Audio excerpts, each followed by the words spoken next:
VocalEye Almost Live Zoom, Vancouver Writers Festival, Literary Cabaret 2024, hosted by Amantea, with special guests Sarah Wang and Ruth Ormiston. And welcome to you all to this VocalEye Almost Live event. My name is Amantea. I use she, her pronouns. I'm the Associate Director here at VocalEye. I'm your host for these Almost Live events, and I'm a member of the blind community, a proud member of this community. I consider you all friends in this space, and I'm so happy to spend my Wednesdays with you. You make my Wednesdays so much brighter, and thank you all for supporting us. You show up on Wednesdays, you write testimonials, beautiful letters.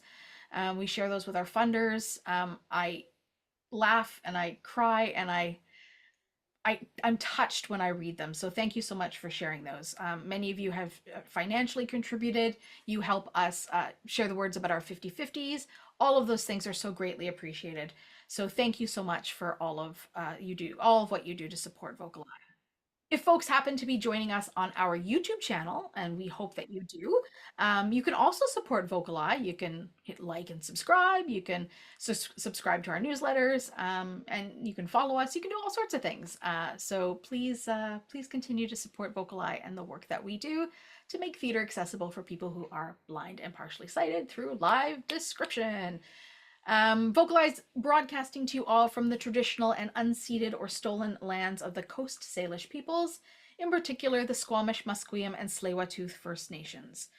So in our last week's Almost Live, I shared with you about November being Indigenous Disability Awareness Month. Well, we are still in November, so it is still Indigenous Disability Awareness Month.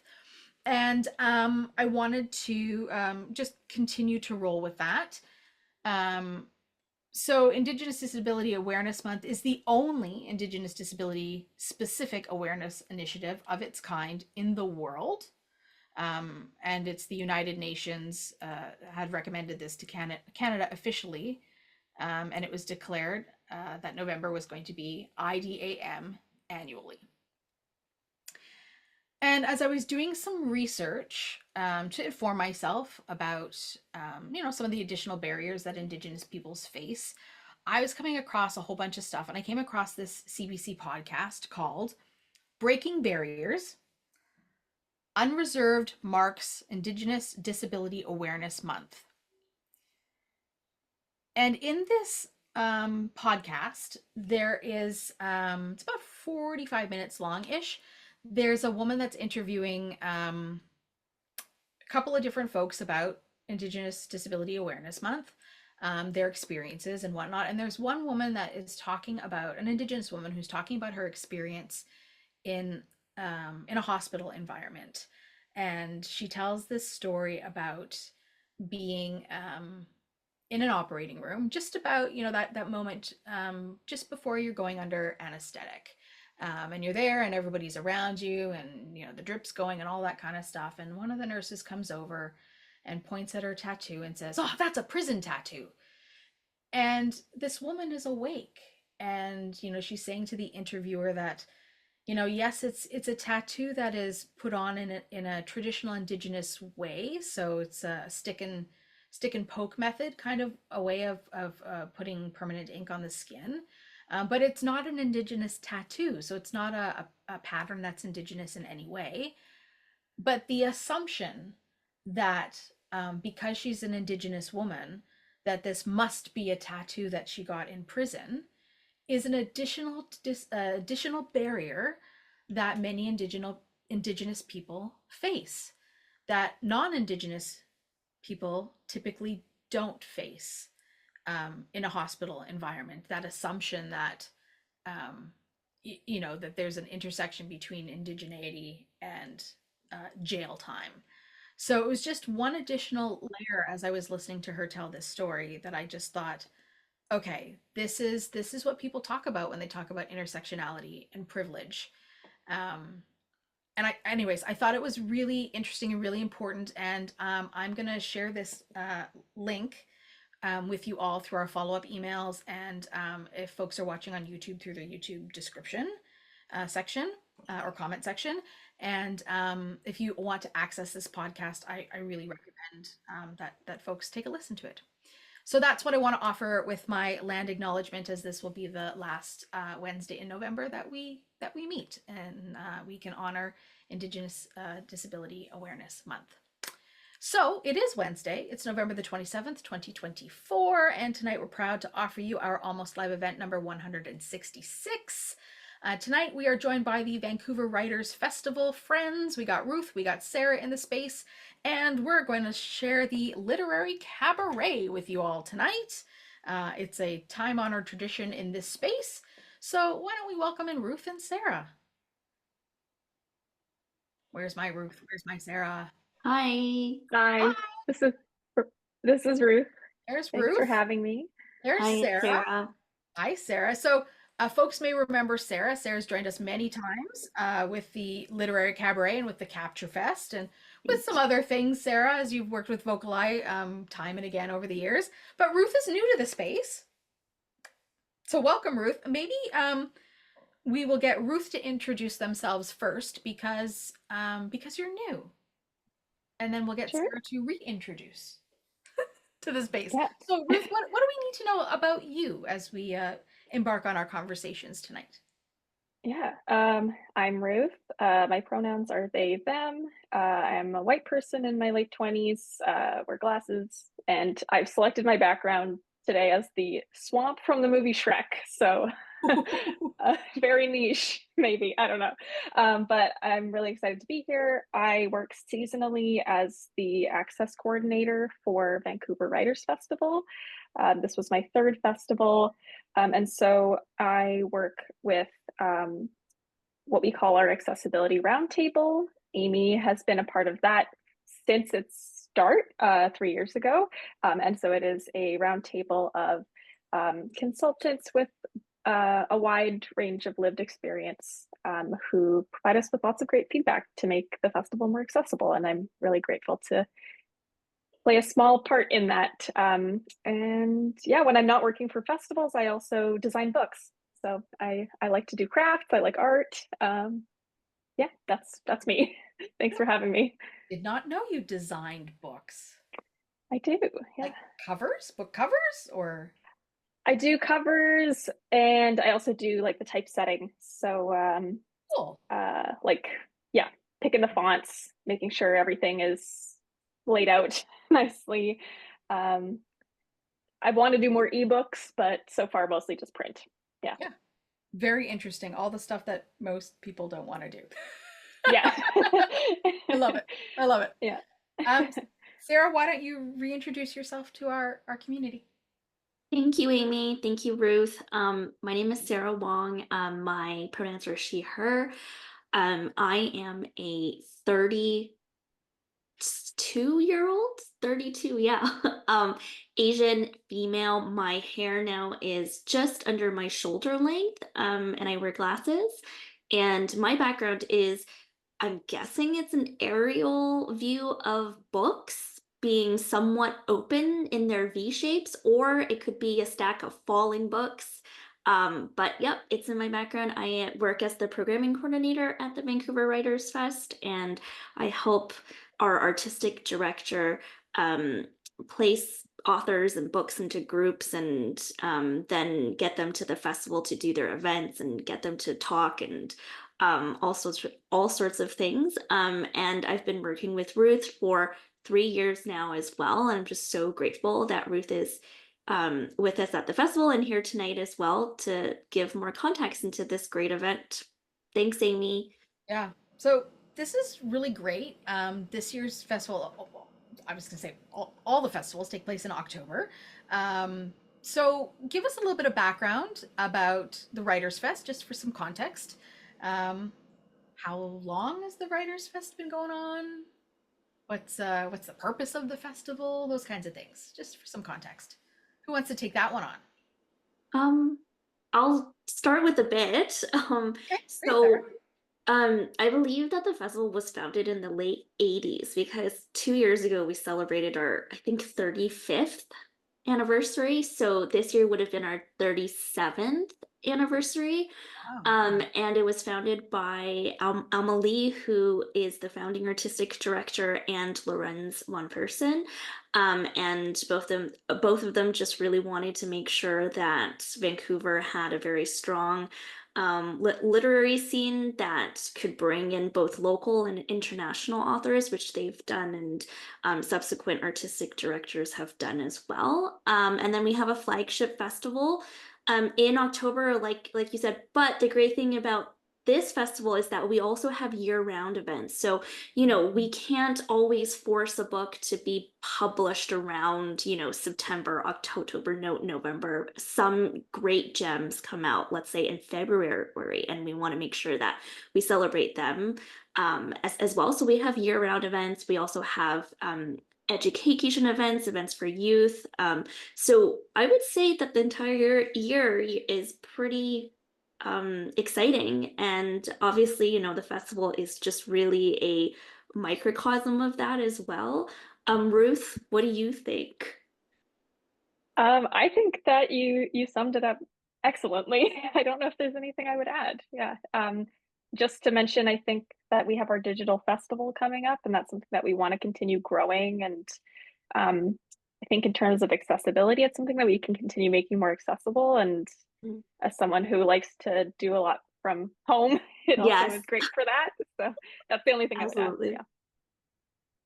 Yeah. Yeah, this is great. To be able to access knowledge through books all year round, and not just the books, it's the authors, right? To be able to access the authors, which is sometimes something that it feels a little VIP to be able to be in a space with authors and share their readings, or have them share their readings or excerpts from the readings, which is what we're going to experience tonight with the literary cabaret. 6 authors, 6 excerpts, with musical backings, fun stuff, right? Yeah. Yeah. And the music is great every year. And I'm just wowed how people can, write text and then write music that supplement the text. I'm constantly in awe. Do you want to speak about that process just a little bit, Sarah? So from the programming side, what happens is, Leslie, who is our artistic director, basically has a good sense of the authors that she might want to put into this event. And you're right, every year there's around 6, and we do try to put authors who, either have books that have kind of a musical quality, or the authors themselves have kind of like a, I don't know if like performance is the right way, but they have a good way of speaking and of presenting, right? So they feel comfortable. Folks who are in this room who know about this event know that there is no question or answer. There's not going to be, an interview question that says, please expand on your craft and how did you get this character to do so and so. It's purely just standing up there and reading. So when the authors are chosen, the books are then shipped over to our music director, and then he reads it, and then he just writes the music. So I have no idea how that's done, but I remember last year when we talked about one of the pieces, I just said, I'm not Irish at all. And he somehow got me just immersed in it, that I felt like I was potentially part Irish. So Yeah. I think, yeah, there's a genius in there that I can't really explain, but we just pick and then we send the books over. So yeah.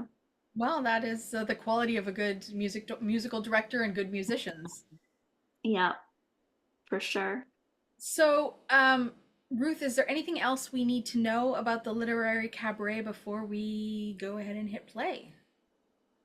Um, Not that I can think of. I think we're just, yeah, you're gonna hear some I feel like, so I did watch this recording because I helped edit the video. I was not there for the event itself. I was sick, but I would say, yeah, there's like a really wide range of events or of readings at this event, lots of different types of music. I noticed this year there's a lot of really cool sound effects that are being incorporated into the music. So if you could kind of listen. You can listen for that and pick up on some kind of like little Easter eggs that are connected to the story.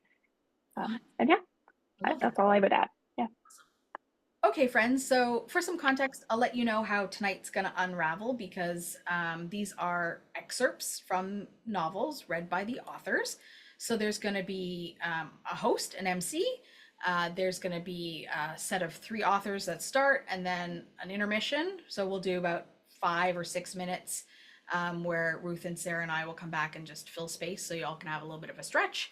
And then we'll play the second half. So each, it's about 2 hours long in total. So manage your time, manage your energy, do what you need to do. This will be available on the VocalEye YouTube channel as well. So if you need to step away or you miss it, you can always catch up as well. So, but I encourage you to stick around.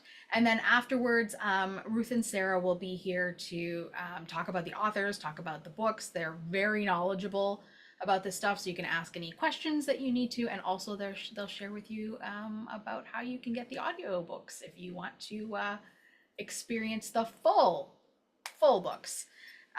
So with that, friends, I say sit back, eat your dinner, grab a beverage, maybe some popcorn, and a warm blanket if you don't have any heat, and let's hit play on the Vancouver Writers Fest Literary Cabaret.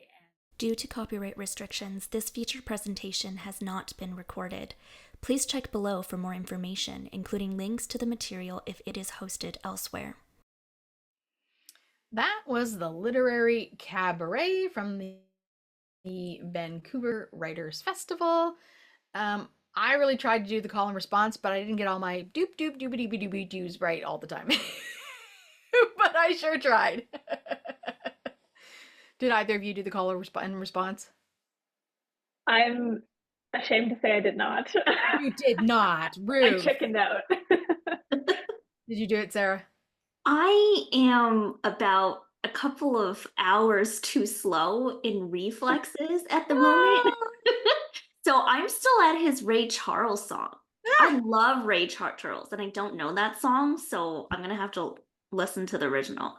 I love it. Well, it is just about 9:15 Pacific time, so we'll do a little short Q&A. If folks have questions they would like to ask about the Writers Fest or about these authors, Ruth and Sarah really are experts on this and expert readers. Comments you want to share, that would be great. We got a hand from Megan already. Come on in, Megan. Oh, it was awesome. It was so awesome. Thank you so much. I love the sound effects, especially with the ocean sound, and like, oh man, that sounds so calming. Although it did sound kind of like being washed up on shore. It's like, okay. But what was that third one and the last one about the singer in his mother's name in Yemen? Whose mother who was from Yemen, and she born from Tel Aviv. What was that story called? That book called? From the last author, the book? The book is called Songs for the Brokenhearted. Oh, that's a good one. Yeah, and Ruth has some info on ebooks and audiobooks. Oh, good. So Songs for the Open Heart. Okay. Who's it by? Megan, you don't have to type it out. We'll send it out in the follow-up email for you. Okay. Thank you. But Sarah, you can tell folks for the purpose of the YouTube video, but we'll send it out. Oh yes. So the author's name is Ayelet Tsabari. Ayelet Tsabari. E-T, and then Tsabari, Tsabari, and then Ruth, I don't know if you have any info on Sela or... Yeah. Or Libby, Libby or Sela. Yeah. I think it's available on Sela. I believe it's also available on Libby. Oh, good. And yeah, it's available at all of the major audiobook resources. And who is the one that did the one that was the Montreal engineer? Yes, that was Richard Powers. Richard Powers. And what's the book called? The book is called Playground. Playground? Okay, thank you so much. Awesome. Thank you. In fact, I do believe that all of the books that we listened to, all of the excerpts that we listened to tonight are available at Sela. From Sela. They are. Yes, they are. We'll make sure that that list comes out with the follow-up email for folks so that they can have the authors' names and the book titles, and you can go find those on Sela or, as mentioned, any of the audiobook platforms, which I think will be great. Lori, you're up, and then we'll go to Ben. Audio now unmute. Okay, when you were talking about the birds, Amy, the sort of, Yeah. soothe you and all that, it put me to sleep. Lori. And I love birds. I love listening to birds and everything. And I was lying on the couch with the blanket over me, trying to stay warm, and just listening to them and just hearing them, and it made me feel like I was outside again, in the nature and all that. And I went to sleep. But I really liked her book. She was really good for an author for books. Now, for us people that live here in the States, will there be books like these authors that will be down here for us to get into or not?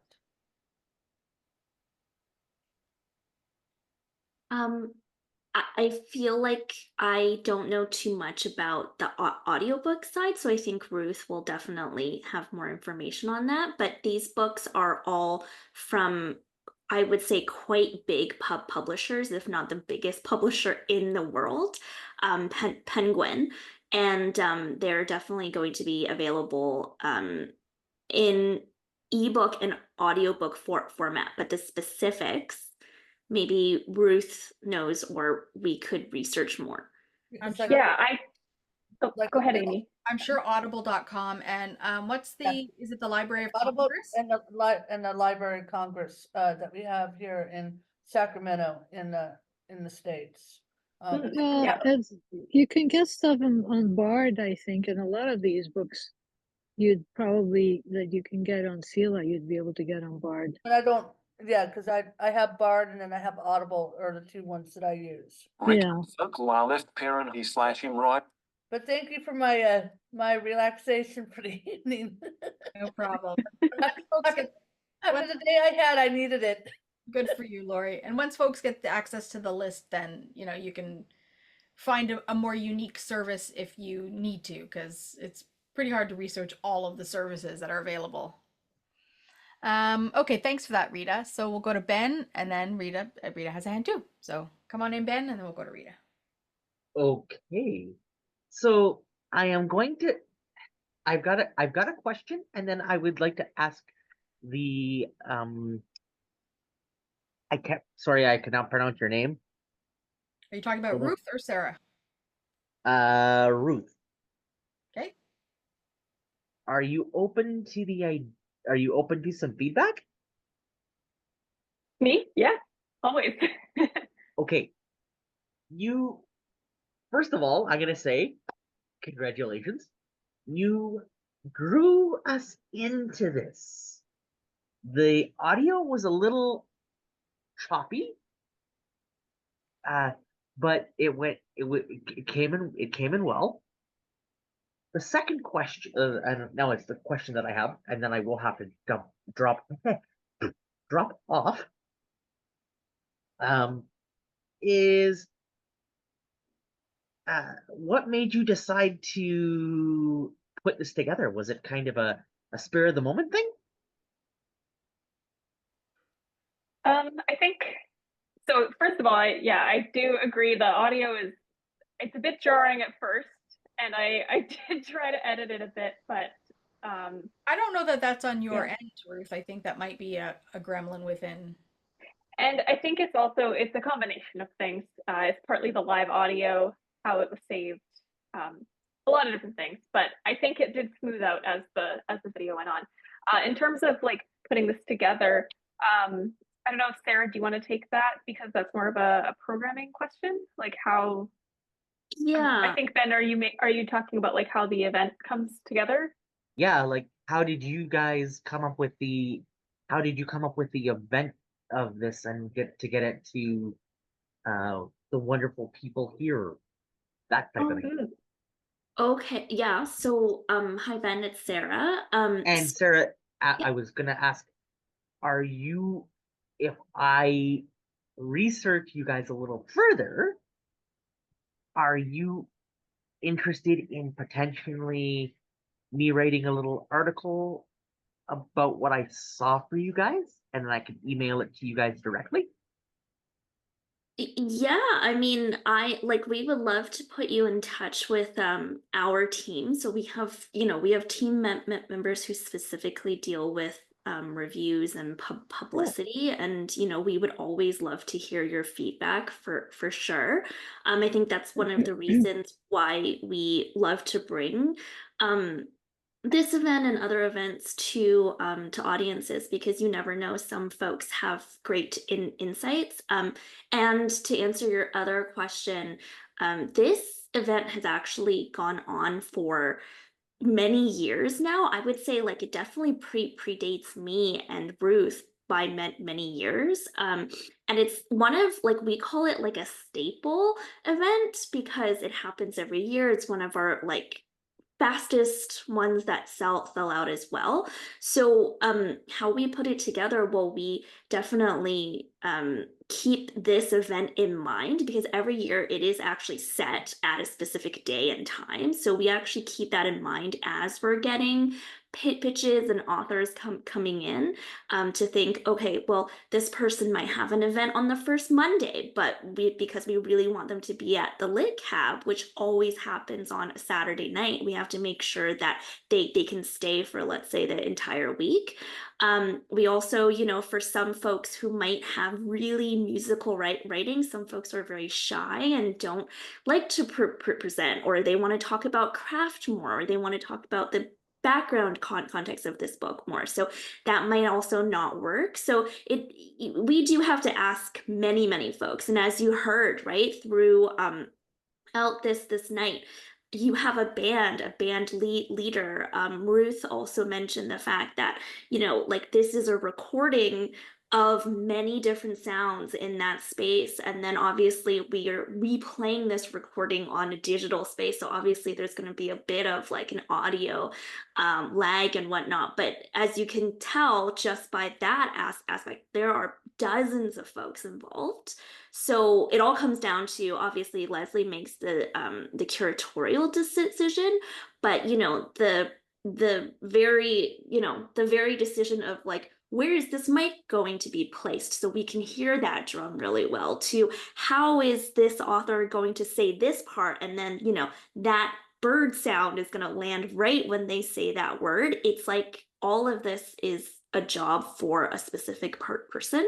So there's lots of folks involved, and yeah, and I'm always just really in awe of how specific all of these folks can get with their jobs, and thus we have an event like this. It's like every staging a year. play.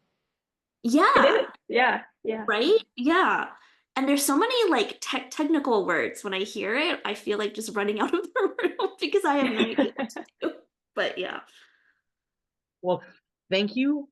I am going to, Amy, Yep. I am going to say goodnight to you guys, because I am going to, actually, I have to go and record something for tomorrow night that I'm doing, Great. which is going to be kind of a little bit for something for tomorrow that I need to do. Great. You all have a good night in the space. It will probably be wrapping up shortly, so good night to you all. Good night, Ben. Thank you. Good night. I'll see you in a few weeks once you're back. Thank you. Bye. Bye. Rita has a hand. Come on in, Rita. Yeah, okay. I just wanted to say, I don't know why the stuff this year, I reacted much more personally than I did last year. Interesting. And all of these passages and stuff had their own disturbing qualities. And well, especially the last two, I think, with the woman whose father was abusing her, and then the Jewish women and all the situations there. But but also, I mean, you think about all these things, like the guy from Tennessee, he can't have really been, I mean, he Tennessee now, but he must be French Canadian, right? Because he was writing about stuff happening in Montreal, this Richard Powers or something. Is that correct? Yes. Yeah, okay. Okay, Mhm. I just wanted to verify that because, he said all the way from Tennessee, and I was expecting something completely different. And then it was about this, but this was really amazing. Like historically, I don't know, is that the Jacques Cousteau or the Captain Cousteau that did the underwater exploration? Like his assistant died of the nitrogen poisoning or something. Anyway, but it was just all of these things were really, really amazing. I really reacted very strongly to all of these, and I love them. I think I will look up these books and try and read them, but it also went well with the music as well. So, okay, I think that's it from me. That's great, Rita. Thank you, Rita. Yeah, I will just add, this is Ruth, that I also felt, and I don't know why, but listening to Richard Powers' passage, is something about how like the music goes from just being really joyful to really ominous and menacing when you kind of hear that turn of like the girl feels so free, and then you find out that her father put her in this extremely dangerous situation. And I feel like Right. the music just really like added to that so much. So I Yeah, agree yeah, 100%. yeah. It's so interesting the power of music, right? And how it can Mm-hmm. influence what you're thinking and how you're feeling. Right. It's pretty cool. Um, awesome. Thanks, Rita. I really appreciate you sharing that.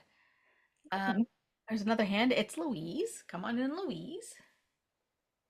Well, the first half was good, but the second half just took you into a different kind of world. It was relaxing. You felt the discomfort, the pain, I don't know. There was something, especially in the last two stories, were my favorite ones. I'm going to be looking at those two and see if I can find the book. We'll look at the books in those two. The stories just made me feel the pain, the love, the hurt, the joy, whatever came out. It was there. The feelings were there so clearly in the music and how it was said. Yeah. You know, stories. I love stories. I love a good story. I love when someone can tell a story. And I don't usually like stories to music that much. Yeah. But tonight, the last two just hit. All of them were good, but the last two just hit very vulnerable spots. It makes you They're- wonder from just listening to a short excerpt,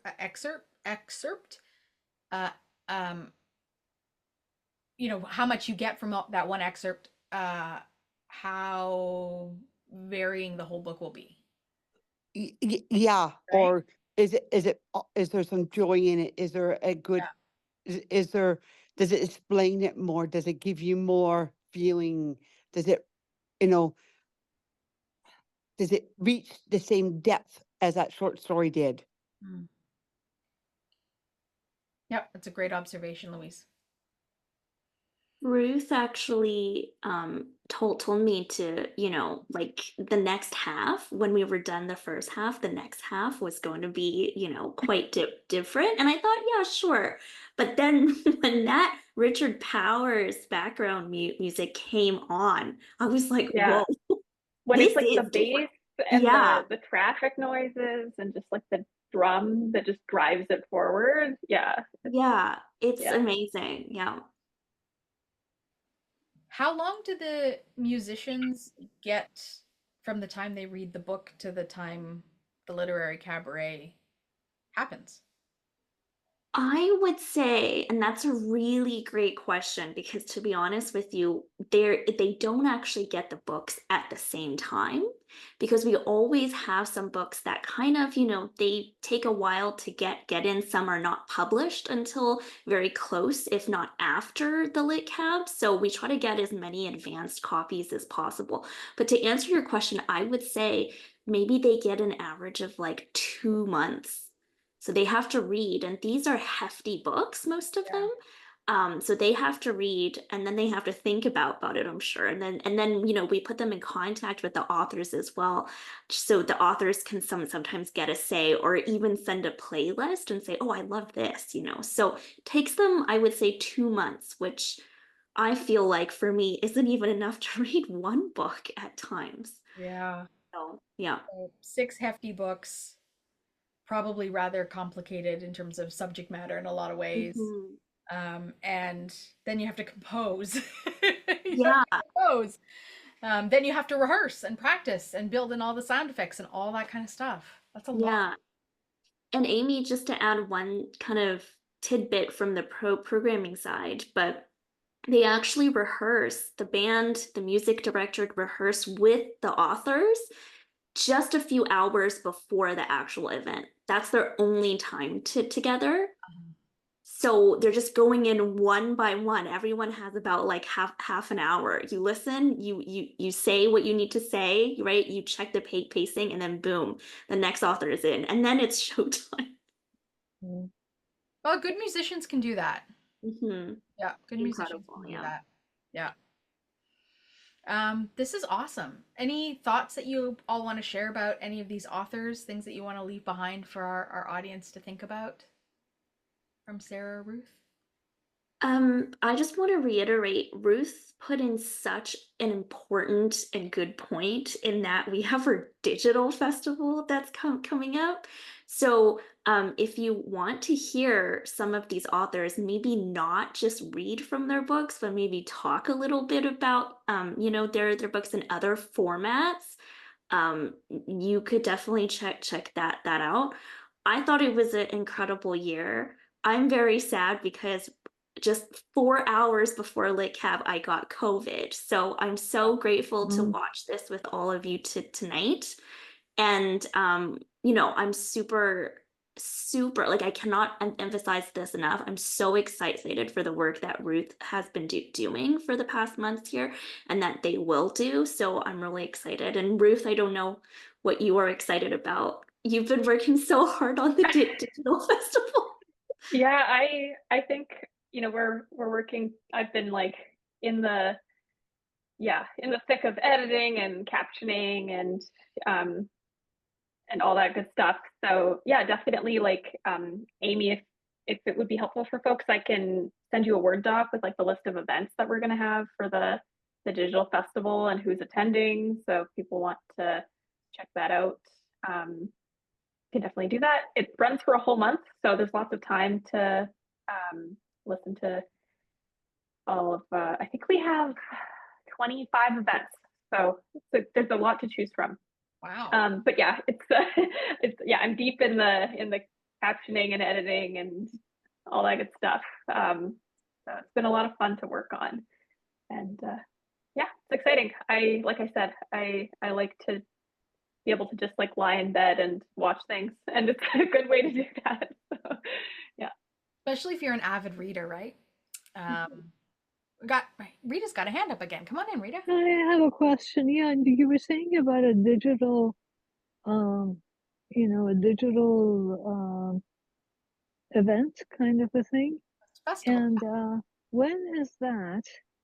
And because I remember the Writers Festival years and years ago, and we used to go out, it was near the CBC building downtown, and they'd had people reading their stuff in the streets or in different venues and stuff like that.